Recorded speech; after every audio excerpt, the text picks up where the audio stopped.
Tuli ku HK Media ensanyusenyo okubeera nti ate esobola okubeera nga mbaweereza n'omulundi omulala Poko live mu Dubai ate abeera yasonze dda nga bulijjo mbeera n'omwami Simon Kivumbi ate ng'olwaleero ndabika neeyungibwako omwami Bashir Nsobya Kikulukuunyo. Tugenda kubeera tubatwaliramu ddala mwebyo ebigenda maaso mu Dubai mwebyo byeweetaaga okubeera ng'omanya ate obeere ng'onyumirwa bulungi show naye ng'ate tetunaba kutandika nkujjukiza nti ebeera Speed Express all the way okubeera ng'etuteekamu ku ssente ate naawe show n'obeera ng'oginyumirwa mu ngeri gy'oginyumirwamu.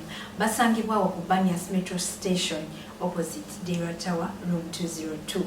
Gendayo obeere ng'ofuna visa esinga okubeera discounted obulungi ennyo ate nga n'aba Roast Coffee Academy nabo batweyunzeko bakugamba nti gendayo babeere nga bakubangula obeere barista atuukiridde ate obeere ng'ofuna omulimu gwa barista wano mu Dubai webali mu Abu Dhabi webali mpoza ate ne Kampala gye bali awo enajja nankumbi. Okay manange tutandikiddewa Simon tusanyusa okulaba Bashir nsanyusa okulaba mugenda kwongeza ku ddoboozi nafe tusanyusa okusanga ezokuke mutu tulaika tulumbye amajje gasazeeko tulumbye era nga tuge abantu abamwena mwena mu Dubai mu Oman Abu Dhabi Saudi Arabia Qatar mu Gulf states zonna tubaagala nnyo era tuba show yaffe yasoose baatulaza omukwano mungi nnyo nabadde ku social media ne ngamba wow bambi tweyanziza nnyo era tetugenda kitwala like for granted tugenda kubanga tubaweereza ebintu tugenda batubawa amawulire tugenda kuba tugezaako nnyo okubanga ate tubatuusaako ekituufu ekiri mu Gulf. Okay, that's very important. That's too for each. Okay, so kati Bashir gwe mulundi gwo kusoosa okujja ku Poko abantu bakulindiridde twakulangalangadde ebipande byonna tubikubye bingi mbiraba n'ensirika naye mbadde nange era ovuddeyo obeeko nekyenjogera obeereko nekyoyogera tesensa okulaba sebwanyanyiriza Bashir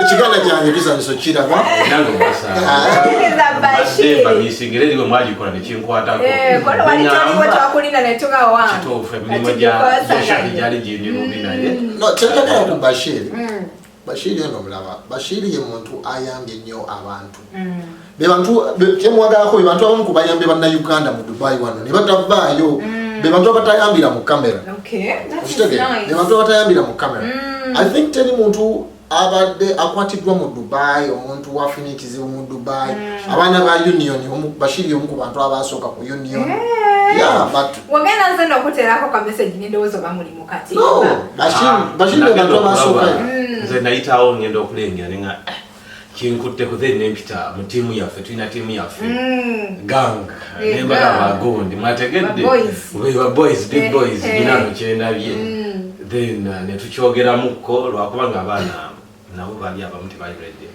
kuyambibwa nga tebabwetaaga kale nga kibali bakyagala embeera gwe gyolabanga embi naye nga tebbo bajenyumirizaamu so nekitemero kikwasaganya nti nejuza era nakulaba wali gwe wali mu nsonga zagundi ono gwe bakwata ni Jacob omutuuze azirimu wakati Jacob musajja wange talina tabu buli munnayuganda yenna kyo kirina okukwatako so boyena gwosanze live alone the political biki ebisoko tubise ebbali then tuyambanga bannayuganda whereby ntino bwosanga muno bwoyina okustukiramu.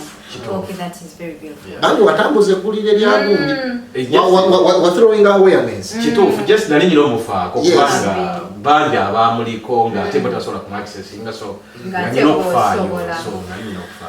Okay guys, banange Poko live ate nga tusimbudde olunaku olwaleero tugenda kubeera tubaweereza ate nga amanya n'eddoboozi nze Hadija Kigozi gwe wenna omupya ku channel eno oba gwe wenna atulaba omulundi gw'ogusooka waba otulabira ku YouTube awonyiga akagambo ka subscribe okubeera nga ojoininga show ate kwe tuli nnyo ne ku Facebook bw'oba otulaba beera nga ofollowinga page ogilikinge ate nga ne ku Instagram awo noonyaako ku Hadija Kigozi kwendi nnyo.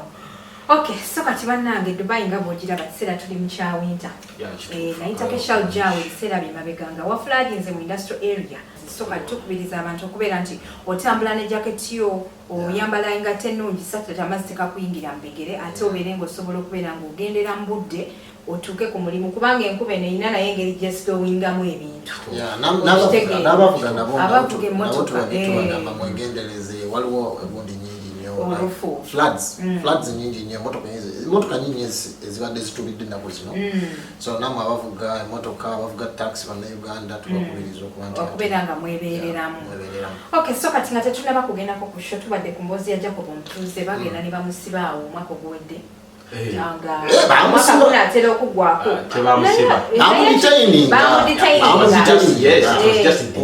bamukwatira ku ssawulo. Sofa Jacobo ye nga yitayina buzibu internal affairs yabwe ye Uganda yina obuzibu baduplicatinga passport ye ne bagiwa omuntu omulala passport ye munga yina enamba endala naye gwe gwali gusoose okujja Dubai gwali gusoose okujja Dubai ate nga ku post ye nalabako ng'agamba nti this is the second time. It's the second time. Another time he was in Turkey, not in Dubai. Era gye bamukwatira era ku nsonga y'emu so ensonga kati kyayagala okugamba nti waliwo omuntu alina passport ye kituufu like bagikubamu kopi kituufu bagyozaamu ne bagiwa Omunigeria kubanga omusango Omunigeria ye yagukola so si ye tajjangako wano yali first time ye naye ate like yagamba bamusiba nedda kakati nga Munnayuganda kiyinza okugamba tayawula kumusiba kuba we yali nange banditainingako kitegede kye bamukola so teyali mu jail n'atuuya nabambi Terminal 3 bakudetaininga. Terminal 3 bakudetaininga. You can move around, you can go to restaurants, you can go to uli wakati ya kyaliwo so teyali mu jail nti bali bamusiba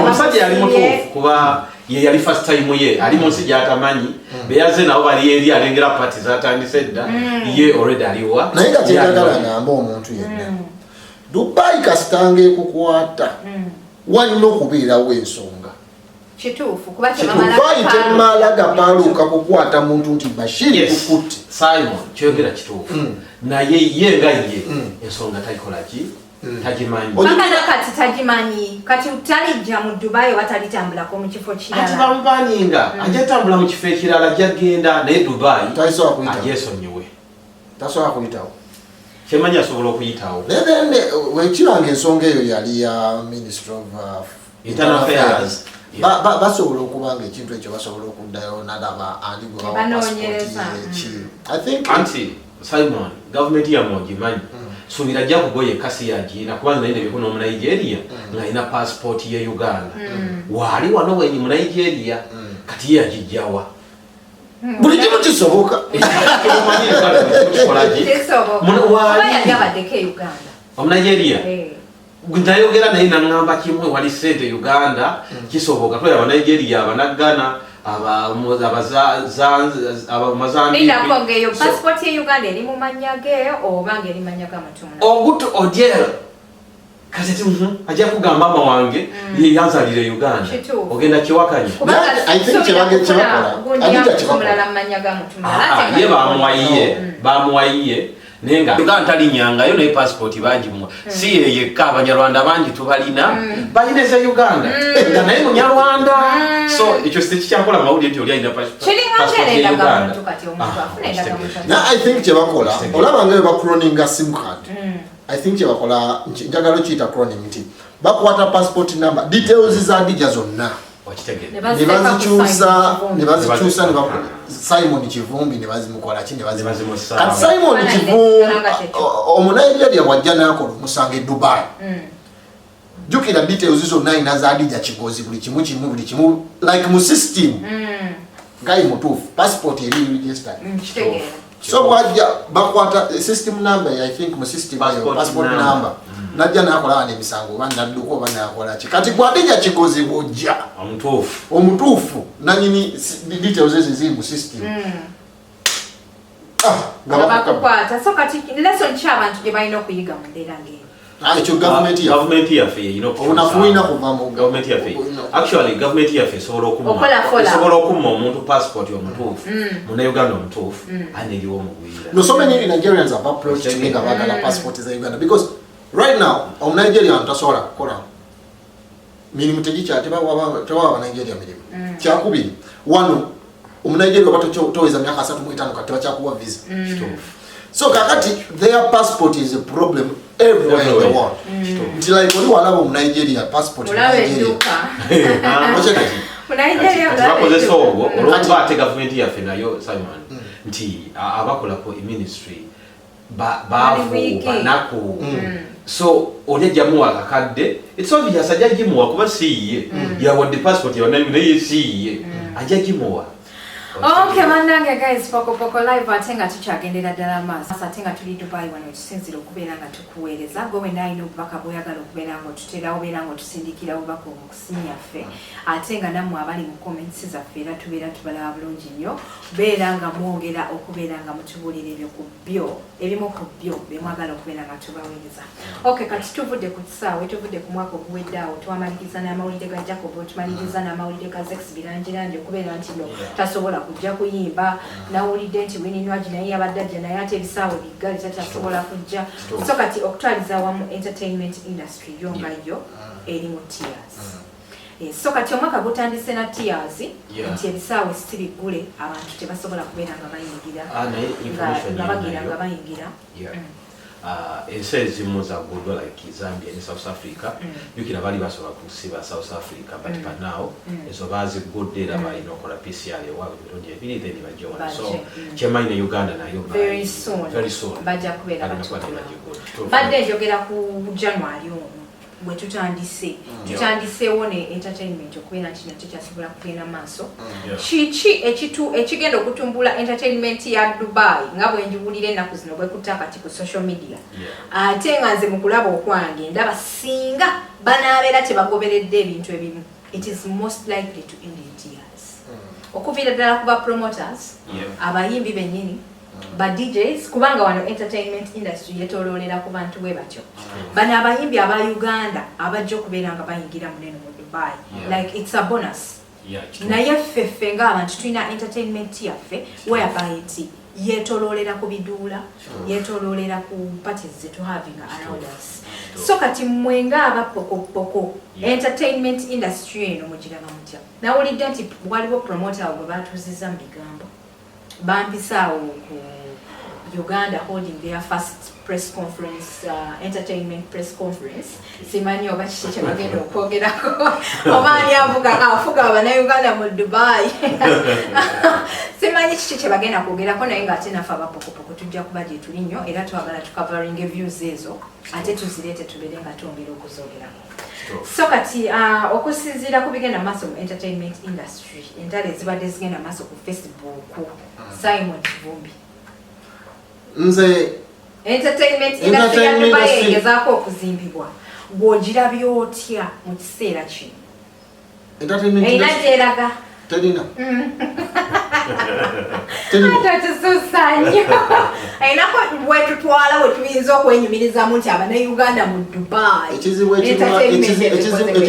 ekiruma Abannayuganda kiva Uganda kiva Uganda ne tukirinyisa ennyonyi ne tukireeta ne Dubai. Disunity. Tulina disunity Uganda, but it's understandable. We are 45 millions and millions of Ugandans. Uganda, Dubai, 20 million. 2 million.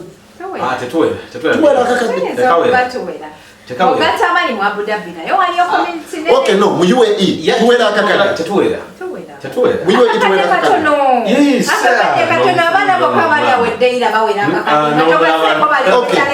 Okay.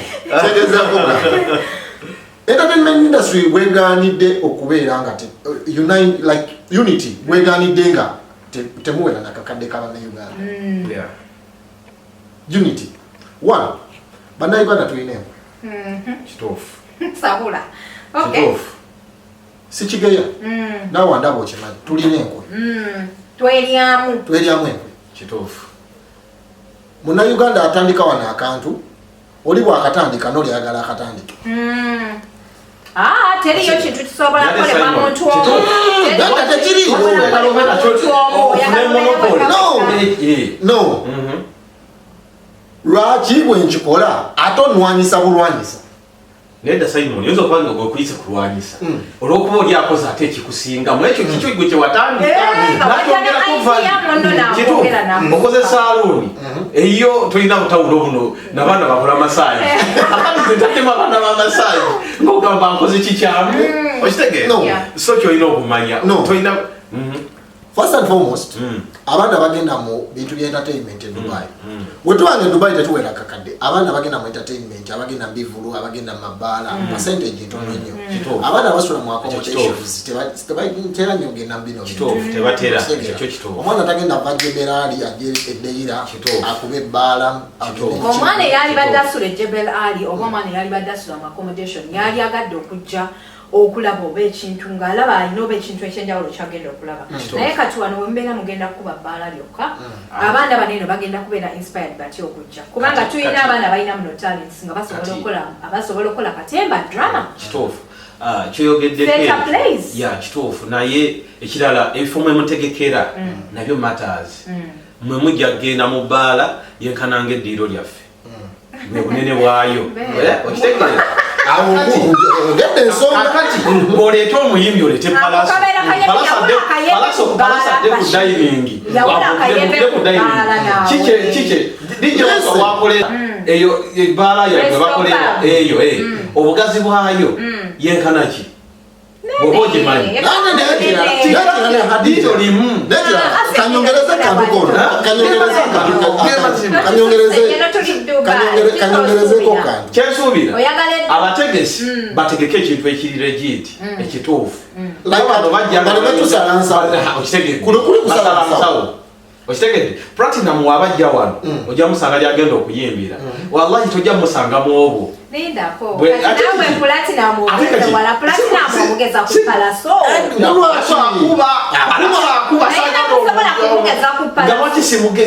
like Diamond Platinum's wagenda okuyimbira ne palaso wagenda okuyimbira bana Uganda mumwa. Kito kyegambye. Platinum alete bwesi yonna. Sirimu kuisa mu palaso naso bayo. Kiza yaleta palaso. Omugaga wa Kiza yaleta palaso. Omugaga wa Kiza baba alese palaso mani. Omugeza za ku Platinum wayimbira.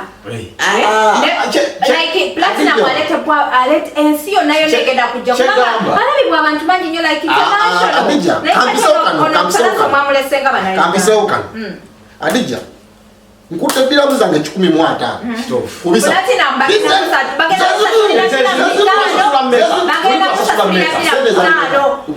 VIP ya Platinum.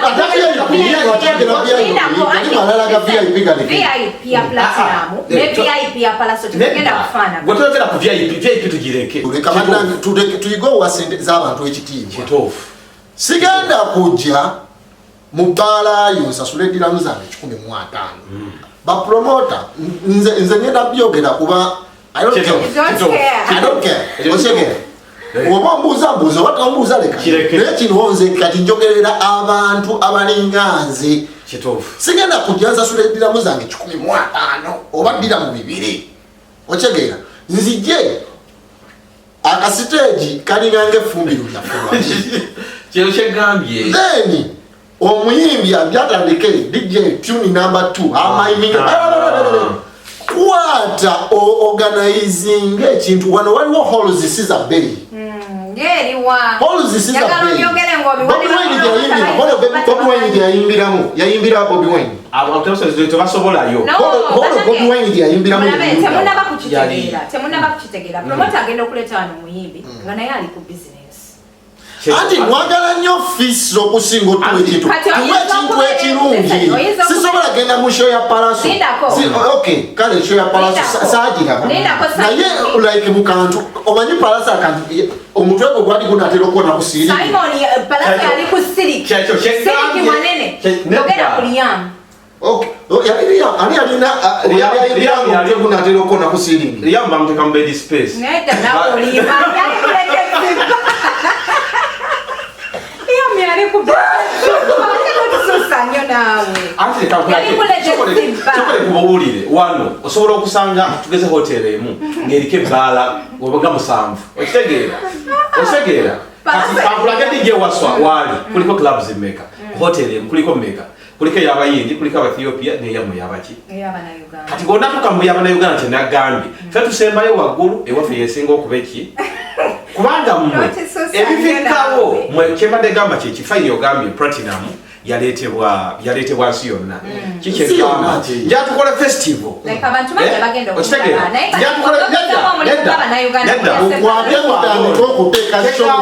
nekirala musooke mulinde mbabulire ekintu kino omumanyi bulungi enfuna yaffe wano okitegeera Simon ng'okoze ekivulu ogenda kuleeta palaso ogenda kusasula ddiramu ebisatu okulaba palaso ne bapromota oba ba promoters balina kye basinziirako okulaba n'agamba nti kati bwe naateekayo ekivvulu n'enkiwanika nti ddiramu bisatu abana tebagenda kujja kyogamba ye promota taagekati sokoleke kakugambe omanyi lwaki olwokubanga Bannayuganda baagala okutwala palaso mu ddira gazimuliisa ekija hadija leka nkulage kino lwaki tebagenda kujja era omwana tagenda sasula ddiramu ze bisatu kuba akimanyi wagenda omulabira okitegeera kubanga leka platinum wagenda actually ate se kati lwaki ngendayo wantu sokoleke otekese ekifo akafo kalinga mwana ndani mwenna mwesimba onafuna transport yakutwala e Marina ate transport kusasuza ate namwe muleka ate namwe kwegira kwewanika nnyo si kwewanika netugendamu ffe tubigendamu lwaki tetugendayo manyi lwaki tetugendayo Simon yingira mu show Adija lwaki nyingira ngenze mu bbaala yawula bed space oyawula kayembe ku bbaala ngenze mu bbaala nze nagulira sasudde ya muzange 15 ndimukwenyiga bwenti omuyimbi ajja okuyingiramu VIP ojimanyi obefanda listen let's respect the word VIP no mwagala VIP let us respect the word VIP obera mwagala VIP ebe okusinzira ku mbera gye tulimu wanene Dubai temusobola kujja affording abika tolereza bintu bya kisiru leka nkubuulire kyengenza ko gamba promoter gwandaba promoter kinyigire nsanga nvuma kolaki but the thing is let us organize and respect people's money togenda kukwata kantu kafunda kalinga ki oteke mu show tutandika okwenyiga tuyekulukunye nsasudde ddiramu zange 15 omuyimbi gwolese ajja amayimige mu mayimbize I want the performance Hadija kyengamba kimunze kyenteesa njagala promoter no listen otela abashoze batwale London ku Legacy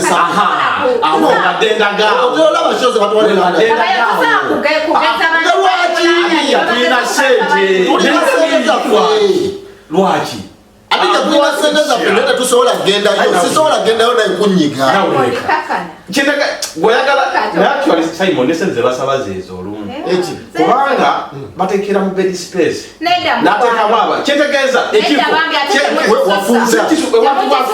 wafunda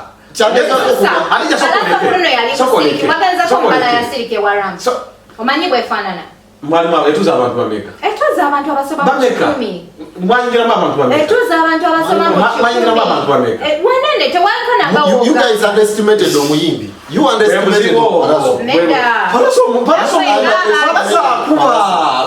Palasa akuba he's the artist of the year listen Palasa akuba naye ekifo we bamuteeka essaawa eno njagala okubagamba nti no kyekimu ku bifo ebisinga okubeera ebirungi mu Bannayuganda ne mu community y'Abannayuganda mukikkiriza mu kigambo ate kyekimu ku kifo ekisinga nze munsi kuno lwamu muganda wange mwagala nnyo Lwabo mwagala gye kati bw'oyogera space n'oyogera ku bufunda n'oyogera ku buyembe bangi abategese obufo obubongo lwaki oyogera ku laamu lwaki oyogera ku laamu yebbala gye mulinawo yebbala gye mulinawo yokka gye yayimbira yokka gy'alaga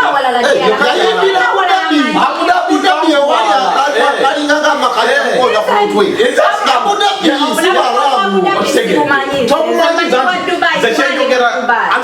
ate ekyokulala population eri mu Abu Dhabi si eri mu Abu Dhabi gye abantu bangi mu Abu Dhabi era kyova olaba wajjula siga nti wateyajjula Abu Dhabi abantu gye bali bangi ate abalina ssente naye abantu bali mu Abu Dhabi lifestyle yaabwe si emu n'ey'abaana bali mu Dubai kituufu okay so kati tubadde tetunaba na kweyongerayo mu maaso naye argument ebadde mpanvu nnyo twandikulemeseza naye obikuse nnyo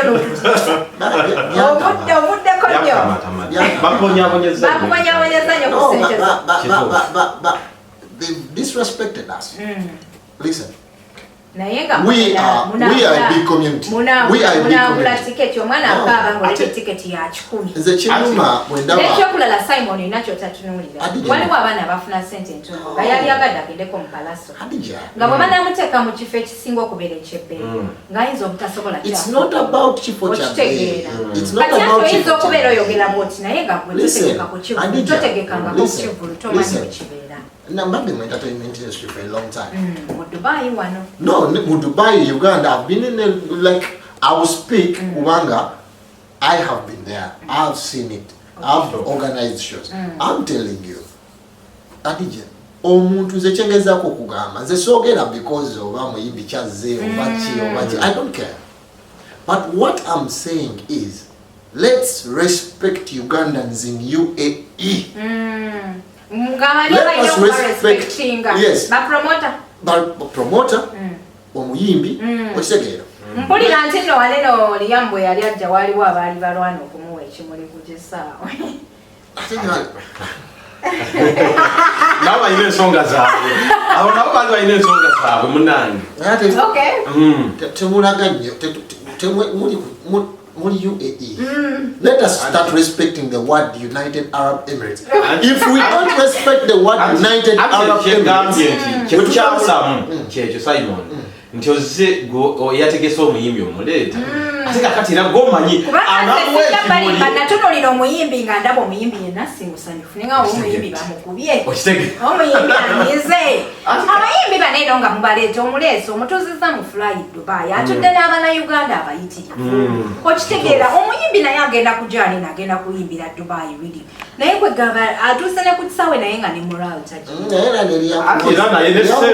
yamuvoice tanatuuka ku level ya business class. Neya business class ndagituuka kyabula acha awo yagira awo si wabi awo se buyimba tubwagala bulungi naye awo yagira awo si wabi level yeye ne kati palaso omuteke mu fly Dubai omuteke eri ajenga asigine chapati zanalya ku nnyonyi tawo kiba kirala kiba kibula meri amulia mutaina tabu tetumina akobuzi wazi na mugoyo oba nsenene tetumina akobuzi naye nze kyekanzikusa yogenda kubana batisoko banene abalaba omuyimbi ne bafuna excitement buli omu ayagala abeere ng'akola naye video buli omu ayagala abeere ng'akola naye video kati ekyo omuyimbi ye kennyini ye yaba ya record yo standard ye yaba celebrity si buli omuntu aba alina omulaba kikikufuula celebrity naye oli wafuula kanti buli omu asobola okulaba nalaba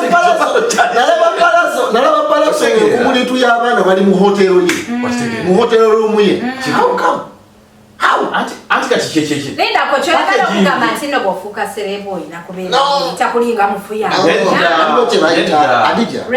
waliwo kye bayita appearance branding owabeera buli wantu ng'olinga soda ng'olinganga soda atabula ku buli wamu olabika no one is going to respect the brand kati omuyimbi omanyi ki oba basasula akugamba nza okutwala ewaliyamu okuyingira wali mu kisenge ndira muwanaaga omanyi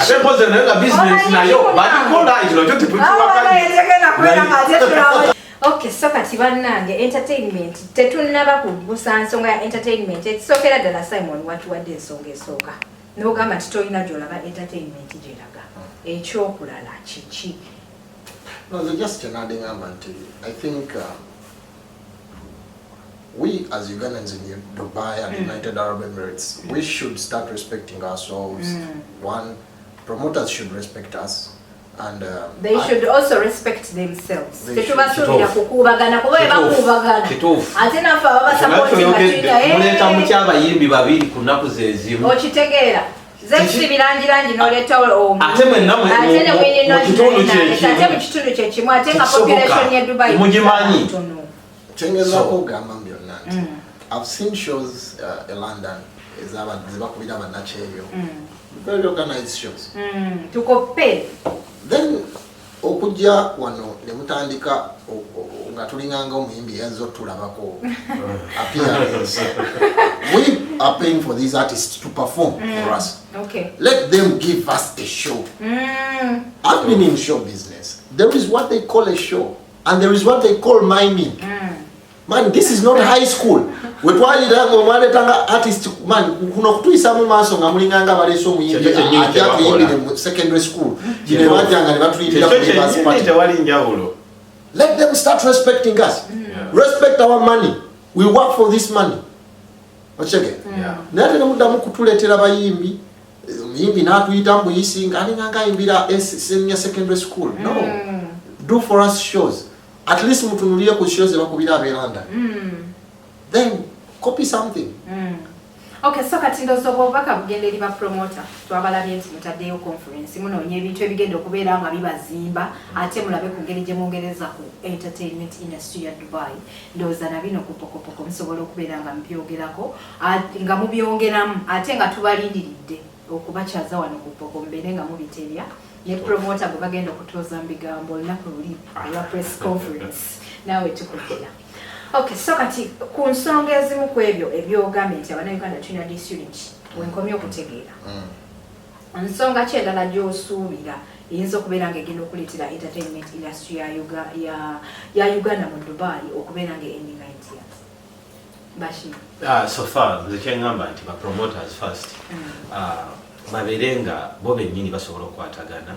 Ekirala teri nsonga lwaki mwenna mubanga bebifinga noleeta omuyimbi kunaku lumu ne munno ng'ate mwemanyi mwenna muvudde wamu mwenna muli Bannayuganda. So nze ngamba babeere nga batuula bateese era beewole ku magezi okitegeera bakole research.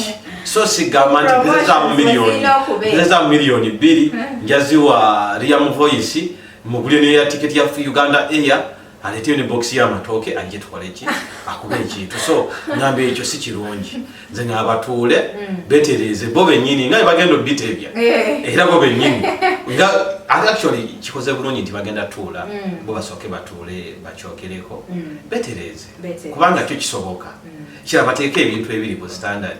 Stoleta balete serebu nga kituufu serebu nga kirabika bamuisenga serebu muletere tomuletera Civic oba Honda Jazz munone kola ekintu nga kikola ki class nga kiri class. So nze kikinje okubagamba like Simon winding a shot of your name. So nze mbyona kyenyongeza kugamba era kuongereza ku nsonga ya muganda wange Bashir nti like my promoters let them respect us. Us, the final consumers. Nti temutunyaga tembeera nga abatunyaga kubanze bwenenda mu show ya Palaso nga ndi kwenyiga bwenzi kuyita wange ne bwoleta n'uwagisinza kuddayo ngate nandyagadde naye give me a show, let me sit properly. Simon yogera ku baana ababeera mu ddeero nabo bafuuse kirala ku nsonga y'okubeera nti no baleetedde ba promote okubawa value. Okitegeera. So kati promoter agenda nalowooza n'agamba nti kati Palaso mutwale Marina mutwale ku financial center ku Kiza really abaana banajja. So nga tonnaba kutunuulira ba promoter njagala owinding up ng'oyogera ne Uganda bennyini abali mu Dubai nti nabo bayiga okwewa ku level. Kubanga level omuntu gy'akusanzeeko lye ddala lyagenda okutwala. No, like I've seen places mudaira mulimu ebigazi where you can put a show wachanya daira mu ebi nice places. Yes man. So koleke kambuze babaleta kubanga no bojja omuyimbi ayinza okubanga tulowooza baba mulesi esonga tubasobola bisasula nga taina license mukkiriza kolaki kubanga wano okujja nti oli celeb oze kuyimba nga ona celeb w'eyindi yaze osegera kituufu ekyo nange mbadde nkirowoozezza kubanga kirabika bajja it's just bajja ngazza okukyala naye gide ku visa aze tulabako kati kwali just kali kabakeeri okitegeera kyovola ati cha entertainment tulabika ndoza kyo tukituse ku mfete tekijja kugura lero tujja kutandikira omulundi omuddako naye nga ate tulina okubeera nga tweyongerayo mu maaso awo. Twagala okwapreciating abantu bonna abalaba video yaffe yaggwa abaana be twayogerako abali basula ku union yawo ndowooza comments waziraba Simon era nga ndowooza oba olyawo twali agadde okuziyita mu bufunze naye ndowooza olwakafunde kadde ndowooza tetugenda kusobola kubeera nga tuziyitamu. So kati ensonga ki gy'olina okusinziira ku kyewalaba ku comment ne audience y'abantu Bashiri twakusubwako olwo wali toliwo mu bintu bye nalaba mu comments ebisinga bye nalaba nakiraba nti abaana bangi bafereddwa ate abaana bangi balekeddawo okuyamba tebakyagala yamba bannayuganda bannaabwe olw'enneeyisa y'abannayuganda be bayamba. Nga nze nange nyambyeko bennyambye naye ate abantu bennyambye beba osanga nga bakwogerera bubi ate abantu bootayamba bakwogerako birungi byereere. So kati bwonsanga nze Simon nga nako okuyamba it's because of abantu betuyambye nebamaliriza nga bakola ki nga batuyisiza bubi. So naye nga kyengezaako okugamba gwe agent gwe afera muno era nakyogerako ne luli nakugamba teriyo mwana akeera kujja Dubai ng'alina ssente. Ngenda kuwayo example emu. Waliwo omukyala bali abantu basatu e Uganda bafera abantu basatu. Abantu bali basatu ne bafera abaana nga batwala Canada n'okubaleeta wano. Bafera abaana bangi nnyo. Naye olw'ebikolimo by'abaana abantu babiri bakafa. Omu kisenge kyamukuba ku Namirembe Road yawo omukyala. Omwami bamwawulyako ku mwami omulala yali aliawo ne mulamu we ng'azanyisa mulamu we yali azanyisa pisto namubisa accident.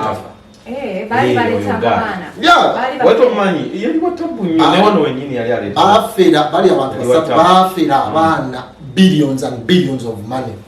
Abaana ne bagenda mu kooti n'egobwa emisango. Abaana ne babagendera African tradition. Omukazi ekisenge ne kimukuba ku mutwe omusajja ne bamukuba essasi accident. Mulamu yamukuba essasi accidentally omu yasegaddewo. So gwe agent wenna gwe ali e Uganda ebikolimo by'abaana bijja kukwata olw'obusente obuliko ebikolimo. Sente y'omwana talina sente ebako n'ekikolimo. Sente y'omuntu gyakolerera ennyo gyakakaaluka n'ekirala abaana nabo kuba boyfriend maneno betwagala akakaalukana nnyo akubeezeewo n'otuuka ekiseera oba n'omukyawa abambi musajja wattu n'akukabira amaziga okubula okukugana agagalavu tegakwata okyogamba nnyo amaziga galaavu bakutadde mu sente nga badde akukolerera. Obusiraamu bwo tugamba ekyo kirala. Listen, oli Uganda omusajja ali waneena atoba akolera ku construction omusana gumwocha taya yadde 10 ayagala kusindikire gwa DJ obeerewo n'akusange Kampala nga bakutwala.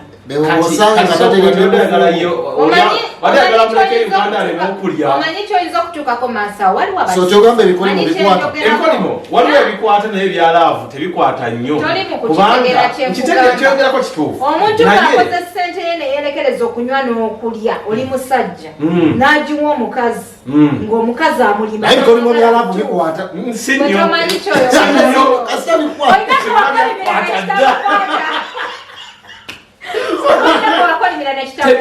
tebikwata ebyalavu kubanga oziwaayo osirimye bwe muba n'abaana Abaganda balina olugero lugamba kyamumye okirira ku mwana oba wadde mwana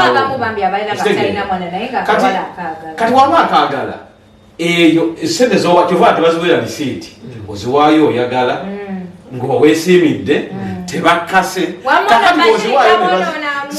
njogera mazima gwe omukwana nga ali Kampala nga wano abaana Adija weemuli mmwe baba tulekeranya tukole tutya kati tuvudde mutya kuba agent tuvudde tutya kuba agent